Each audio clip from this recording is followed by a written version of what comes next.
നിങ്ങൾക്ക് ഓൾറെഡി ഇപ്പോൾ തമിഴിലാണ് ഇപ്പോൾ പിടിയിട്ടിട്ടുണ്ടാവും.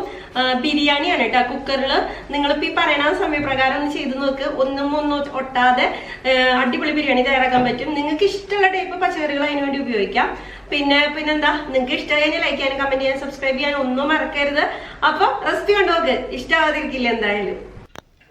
അപ്പം അതിന് വേണ്ടിയിട്ട് നമ്മളൊരു കുക്കർ എടുത്ത് ചൂടാക്കിയിട്ട് അതിൽ ഒരു 2 table spoon sunflower oil, 3 table spoon വരെ ആവാൻ ചൂടായിട്ട് എടുത്തിട്ടുണ്ട്. അതിലേക്ക് നമ്മൾ 1 ടേബിൾ സ്പൂണ് പശുനെയ്യ് ചേർത്ത് കൊടുക്കുക. അത് ചൂടായി വരുന്ന നേരത്തെ 2 ഏലക്ക, 2 പട്ട, 4 ഗ്രാമ്പു ഒക്കെ ചേർത്ത് കൊടുക്കുക. അതിനൊപ്പം തന്നെ ഒരു 5-6 മണി കുരുമുളക്, പിന്നെ ബേലീസ്, നമ്മുടെ വൈനയിലില്ലേ, അത് ഒരെണ്ണം എടുത്തിട്ട് നടുപൊട്ടിച്ച് അതും കിത്തിക്കീറി അത് ഇട്ട് കൊടുക്കുക. പിന്നെ ഒരു വലിയ സവോള ക്യൂബായിട്ട് മുറിച്ചത് കേട്ടോ. ക്യൂബായിട്ട് മുറിച്ചാൽ ഈ ബിരിയാണിയിലേക്ക് ഒന്നുകൂടി നല്ലതാണ്. അപ്പോൾ ഒരു വലിയ സവോള ക്യൂബായിട്ട് മുറിച്ച് ഒന്ന് വാട്ടിയെടുക്കുക. ഒന്ന് മൂത്ത് വരുന്ന ആ പരിവാകുമ്പോൾ പച്ചക്കുത്ത് പോയിട്ട് ആ സവോള കറക്റ്റായിട്ട് വരുന്ന നേരമാകുമ്പോൾ അതിലേക്ക് ഒരു വലിയ കഷ്ണം ഇഞ്ചി, പിന്നെ 1 ഇഞ്ച് നീളമുള്ള ഇഞ്ചി മതി, 2 വെളുത്തുള്ളി. അധികം ആവേണ്ട, അധികമായ മസാലക്കുത്ത് ഭയങ്കരമാവും. ഒന്ന് ചൂടാക്കി എടുക്കുക. ഇനി ഇതിലോട്ട് 1/2 ടേബിൾ സ്പൂണ് പച്ചമുളക് ചേർത്ത് കൊടുക്കുക. പച്ചമുളക് ചതച്ചെടുത്തതാട്ടോ അത്. പച്ചമുളക് ഒരു 2 എണ്ണം മതിയാവും, 3 എണ്ണമൊക്കെ ഒന്ന് ചതച്ചെടുത്തത്. അത് മൂത്ത് വരുന്ന നേരത്തെ അതിലോട്ട് ഒരു 1/2 ടീസ്പൂണ് നമ്മുടെ കുരുമുളക് പൊടി, അധികം ആവണ്ട, 1/2 ടീസ്പൂണ് മതി, കുരുമുളക് പൊടി ചേർത്ത് കൊടുക്കുക. ഒരു 1/4 ടീസ്പൂണ് മഞ്ഞൾപ്പൊടി. ഇനി നമുക്ക് ഇതിലോട്ട് ഒരു 1/4 ടീസ്പൂണ് മുളക് പൊടി ചേർത്ത് കൊടുക്കുക, അധികം ആവണ്ട അതും. പിന്നെ നമുക്ക് ഇതിലോട്ട് ഇനി വേണ്ടത് മല്ലിപ്പൊടിയാണ് കേട്ടോ. അത് 1 ടീസ്പൂണ് നിറച്ച് വേണം. മല്ലിപ്പൊടി ഈ ബിരിയാണിയിലേക്ക് നല്ല മണം കിട്ടും. പിന്നെ അത്യാവശ്യത്തിന് ഉപ്പ്, നമ്മുടെ ബിരിയാണിയിലേക്ക് വേണ്ട ഉപ്പ്. അപ്പോൾ ഇതെല്ലാം ചേർത്ത് നല്ലോണം ആ പൊടികളുടെ പച്ചക്കുത്ത് പോണ വരെ ഒന്ന് മൂപ്പിച്ചെടുക്കുക. ഒരു 3-4 മിനിറ്റ് ഒന്ന് മൂപ്പിച്ചെടുക്കുക. ആ മൂത്ത് വരുന്ന നേരത്ത് നമുക്ക് ഇതിലേക്ക് തക്കാളി ചേർത്ത് കൊടുക്കാം. ഒരു വലിയ തക്കാളി നടുമുറിച്ച് ക്യൂബായിട്ട് അത് ഇട്ട് കൊടുക്കുക. അത് വഴറ്റേണ്ട ആവശ്യമില്ല, നമുക്ക് ഒന്ന് ചൂടായി കിട്ടിയാൽ മതി തക്കാളി. ഇനി ഇതിലോട്ട് ഒരു 10 മിനിറ്റ് ഞാൻ ചെറു ചൂടുവെള്ളത്തിൽ കുതിർത്തി വെച്ചിട്ടുണ്ടായിരുന്നു നമ്മുടെ സോയ ചങ്ക്സ്. അത് വെള്ളമൊക്കെ പിഴിഞ്ഞ് കളഞ്ഞ് അത് നടുമുറിച്ചിട്ട് കൊടുക്കുക. ഒരു പിടി പനീർ, അധികം ആവേണ്ട, ഒരു പിടിയൊക്കെ മതി. പിന്നെ അതുപോലെ നമുക്ക് ഇതിലേക്ക് ഫ്രോസൺ ഗ്രീൻ പീസാണ് ഞാൻ ചേർത്ത് കൊടുക്കുന്നത്. നിങ്ങളുടെ കയ്യിൽ കുതിർന്ന ഗ്രീൻ പീസ് ഉണ്ടെങ്കിൽ അതിടാം. ഇത് ഞാൻ വീട്ടിൽ തന്നെ വേവിച്ച് ഫ്രോസൺ ആക്കി വെച്ചിട്ടുള്ളതാണ്. അപ്പോൾ അത് ഞാനൊരു 2-3 പിടി ഇട്ട് കൊടുക്കുന്നുണ്ട്. പിന്നെ നിങ്ങൾക്ക് ഇതിലേക്ക് വെജിറ്റബിൾസിൻ്റെ അളവ് അല്ലെങ്കിൽ വെജിറ്റബിൾസ് നിങ്ങൾക്ക് ഇഷ്ടമുള്ള അളവിൽ ചേർക്കാം കേട്ടോ. അത് ഇപ്പോൾ അങ്ങനെ ഞാൻ ഇപ്പോൾ ഇതിലേക്ക് ഓരോ പിടി എന്നുള്ളതാണ് കണക്ക് പറഞ്ഞേക്കുന്നത്. നിങ്ങൾക്ക് അത് ഇത്തിരി കൂടിയാലും പ്രശ്നമുള്ള കാര്യമൊന്നുമല്ല. പിന്നെ അടി നന്നായി ചേർത്ത് ഇളക്കിക്കോളാം. എന്തെങ്കിലും അടുക്കി പിടിച്ചിരിക്കുന്നുണ്ടെങ്കിൽ, അല്ലെങ്കിൽ നമ്മുടെ ചോറൊക്കെ അടുക്കി പിടിക്കാൻ അതൊക്കെയാണ് കാരണമാവുന്നത് മെയിനായിട്ട്. നല്ല അടി ചേർത്ത് ഇളക്കണം. അത് നല്ല ഒന്ന് ഇറക്കിയതിന് ശേഷം ഒരു വലിയ ക്യാരറ്റും പിന്നെ നമ്മുടെ ഒരു ഉരുളക്കിഴങ്ങ് ചേർത്ത് കൊടുക്കുക, അരിഞ്ഞത്. ഇനി ഇത് നല്ല നമുക്കൊന്ന് ചേർത്ത് ഇളക്കാം. വഴറ്റേണ്ട ആവശ്യമൊന്നുമില്ല, ഒന്ന് ചൂടായി കിട്ടിയാൽ മതി. ഒന്ന് നല്ല ചേർത്ത് ഇളക്കി കൊടുക്കുക. പിന്നെ ക്യൂബായിട്ട് ഇങ്ങനെ നീളനെ അല്ലെങ്കിൽ ക്യൂബായിട്ട് അതൊക്കെ ഓരോരുത്തർ ഇഷ്ടമാണ് അരിഞ്ഞിടുന്നതൊക്കെ.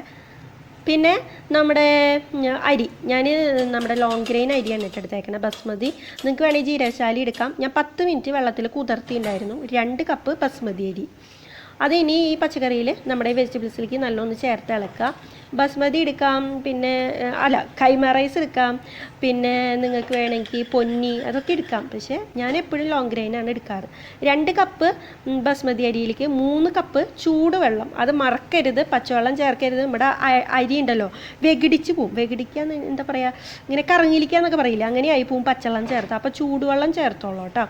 2 കപ്പ് അരിയിലേക്ക് 3 കപ്പ് വെള്ളം. കൂടുതൽ വേണ്ട, കാരണം നമ്മൾ കുക്കറിലല്ല ചെയ്യണത്. പിന്നെ അരി 10 മിനിറ്റ് കുതിർത്തതുമാണ്. ഇനി ഇതിലോട്ട് ഒരു ചെറിയ നാരങ്ങയുടെ പകുതി പിഴിഞ്ഞൊഴിക്കാം. കുരുപെടരുത് കേട്ടോ. കുരുപെട്ട് കഴിഞ്ഞ് വെച്ചാൽ അത് ഈ കനപ്പ് വരും, ഒരു കവർച്ച പോലത്തെ. കവർച്ചയല്ല, കവർപ്പ്. ഇനി ഇതിലോട്ട് നമ്മൾ ഒരു 1/2 ടീസ്പൂണ് ഗരം മസാല അല്ലെങ്കിൽ ബിരിയാണി മസാല ചേർത്ത് കൊടുക്കുക. അത് നിങ്ങളുടെ കയ്യിൽ ഇഷ്ടമുള്ളത് ഏതാണോ, ബിരിയാണി ഉണ്ടെങ്കിൽ ബിരിയാണി മസാല, ഗരം മസാലയാണെങ്കിൽ ഗരം മസാല, ഏതായാലും പ്രശ്നമുള്ള കാര്യമില്ല. ഇനി നമുക്ക് ഇതിലേക്ക് വേണ്ടത് പൈനാപ്പിൾ എസൻസ് ആണ് കേട്ടോ. പൈനാപ്പിൾ എസൻസ് ഞാനൊരു 1 ടീസ്പൂൺ ചേർത്ത് കൊടുക്കുന്നുണ്ട്. നിങ്ങൾക്ക് മല്ലിയുടെയും പുതിനയുടെയും ഇലയുടെ ഇഷ്ടമാണെങ്കിൽ, അതിൻ്റെ ചൊവ ഇഷ്ടമാണെങ്കിൽ ഈ നേരത്തെ അത് ചേർക്കാം. എനിക്കത് ഇഷ്ടമല്ല, അതുകൊണ്ട് ഞാനത് ചേർക്കണില്ല. ഇതിനൊക്കെ ശേഷം നമ്മുടെ കുക്കർ അടച്ചു വയ്ക്കുക. വിസിൽ ഊരി മാറ്റുക. വിസിൽ ഇപ്പോൾ നമ്മൾ ഇടണ്ട.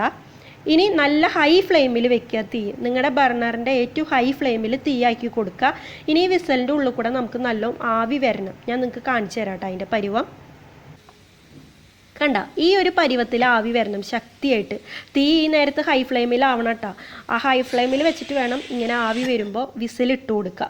ആ വിസിലിട്ടതിന് ശേഷം നമ്മുടെ ഹൈ ഫ്ലെയിമിൽ ഇരിക്കുന്ന തീ ഏറ്റവും ലോവിലേക്ക് ആക്കുക. ഞാൻ നിങ്ങൾക്ക് കാണിച്ചു തരാം. ഇത്ര മാത്രം ശ്രദ്ധിച്ചാൽ മതി. ഒരു 10 മിനിറ്റ് ഇതേ ലോ ഫ്ലെയിമിൽ ഈ കണക്കിന് വെക്കുക. 10 മിനിറ്റ് കഴിയുമ്പോൾ ഓഫ് ചെയ്യുക. 10 മിനിറ്റ് കഴിഞ്ഞ് ഓഫ് ചെയ്ത് അതിൻ്റെ വിസിൽ കംപ്ലീറ്റ് പോയതിന് ശേഷം കുക്കർ ഓപ്പൺ ചെയ്യാം. കണ്ട എത്ര പെർഫെക്റ്റ് ആയിട്ട് ഒരു 10 മിനിറ്റിൻ്റെ ഉള്ളിൽ ബിരിയാണി റെഡിയായി.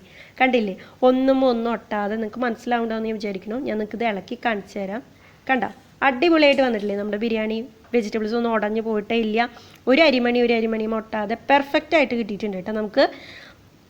നമുക്ക് അരി എടുത്തിട്ട് കൈമ വെച്ച് പൊട്ടിച്ച് നോക്കുമ്പോൾ കണ്ട നമ്മളിങ്ങനെ കൈമ കണ്ട അതിങ്ങനെ നടുപൊട്ടി വരും. ഒട്ട് പച്ചപ്പോ ഒന്നുമില്ല. അരി വെകിടിച്ച് പോവുക ഒന്നും ആയിട്ടില്ല. നല്ല പെർഫെക്റ്റ് ആയിട്ട് തന്നെ നമുക്ക് കിട്ടിയിട്ടുണ്ട്. നിങ്ങളിതുപോലെ തയ്യാറാക്കി നോക്കുക. ഇത് വലിയ ബുദ്ധിമുട്ടുള്ള കാര്യമൊന്നുമല്ല. എല്ലാവരും പറയാറുണ്ട് കുക്കറിൽ വേവിക്കാൻ ബുദ്ധിമുട്ടാണെന്നുള്ളത്. പിന്നെ അത് അപ്പം തന്നെ കുക്കറിൽ നിന്ന് വേറെ പാത്രത്തിൽ മാറ്റി കൊടുത്താൽ നല്ലതാണ്. അല്ലെങ്കിൽ ഇങ്ങനെ ബിബിളിയായി പോവും അതിൽ തന്നെ ഇരുന്നിട്ട്. ഇത് അത്ര പെട്ടെന്ന് ബിബിളി ആവില്ല. ഈ വേവ് കറക്റ്റാണ്. പക്ഷെ എന്നാലും മാറ്റി കൊടുത്താൽ ഇച്ചിരി കൂടി നല്ലതാണ്. കണ്ടില്ല, അടിക്കൊന്നും പിടിച്ചിട്ടില്ല. നിങ്ങൾക്ക് കാണുമ്പോൾ മനസ്സിലാവണില്ലേ, ഒരു തരി പോലും അടുക്കി പിടിച്ചിട്ടില്ല. കറക്റ്റായിട്ട് നമുക്ക് കിട്ടിയിട്ടുണ്ട്. ഇനി നമുക്ക് ഇതിലോട്ട് നിങ്ങൾക്ക് വേണമെങ്കിൽ വീണ്ടും അതേ മല്ലിയില വേണമെങ്കിൽ ഇട്ട് കൊടുക്കാം. ഞാൻ ചേർക്കുന്നില്ലേക്ക് അതിൻ്റെ ഫ്ലേവർ ഇഷ്ടമല്ല ഈ ഒരു ബിരിയാണിയിലേക്ക്. ഇതിലേക്ക് ആ പൈനാപ്പിളിൻ്റെ മണം ഇഷ്ടം. പിന്നെ പൈനാപ്പിളൊക്കെ ഉണ്ടെങ്കിൽ ഇട്ടാട്ടോ. നമുക്ക് ആ വേവിക്കുന്ന നേരത്ത് മുഴുവൻ പൈനാപ്പിൾ ഉണ്ടല്ലോ, നമ്മുടെ അങ്ങനെ പൈനാപ്പിൾ, അതൊക്കെ ഉണ്ടെങ്കിൽ കഷ്ണങ്ങൾ ഇട്ട് കൊടുക്കാം, നല്ല മണം ഉണ്ടാവും. പിന്നെ ഒരു 1/2 ടീസ്പൂൺ നെയ്യ് ഒഴിച്ചു കൊടുക്കാം. പിന്നെ നമ്മൾ അണ്ടിപ്പരിപ്പ്, മുന്തിരി, പിന്നെ സവോളയും കൂടി വറുത്ത് വെച്ചിട്ടുണ്ട്. ഞാൻ സവോളയ്ക്ക് പകരം ചുവന്നുള്ളി ആട്ടോ വറുത്തേക്കണേ. 1 ടേബിൾ സ്പൂൺ എണ്ണയിലെല്ലാം കൂടി ഒന്ന് മൂപ്പിച്ചെടുത്തിട്ടുണ്ട്. ചുവന്നുള്ളി ആകുമ്പോഴേ നല്ലൊരു മണം കിട്ടും ബിരിയാണിക്ക്. ചൂടോടുകൂടി എനിക്ക് ഒഴിക്കണം. ഞാനിപ്പോൾ ഇത് ഷൂട്ട് ചെയ്യുക കാരണം ചൂടോടുകൂടി എനിക്ക് ഒഴിക്കാൻ പറ്റില്ല. ഞാൻ മുന്നേ വറുത്ത് വെച്ചു. അപ്പോൾ അത് ആ ചൂടോടെ തന്നെ മൂപ്പിച്ചത് അതിലേക്ക് ഒഴിച്ചു കൊടുക്കുക. അപ്പോൾ നല്ല മണം ഉണ്ടാവും. അപ്പോൾ ഇത് എത്ര എളുപ്പമാണ്. അപ്പോൾ നിങ്ങൾക്ക് എല്ലാവർക്കും ഇഷ്ടമായി വിചാരിക്കണം. ഇഷ്ടമായില്ലെങ്കിൽ ഞാൻ എപ്പോഴും പറയണ പോലെ ഇനി അടുത്ത വീഡിയോയിൽ പോയോ എന്തായാലും ഇഷ്ടമാവാതിരിക്കില്ല. അപ്പോൾ നമുക്ക് അടുത്ത റെസിപ്പി ആയിട്ട് കാണാം കേട്ടോ.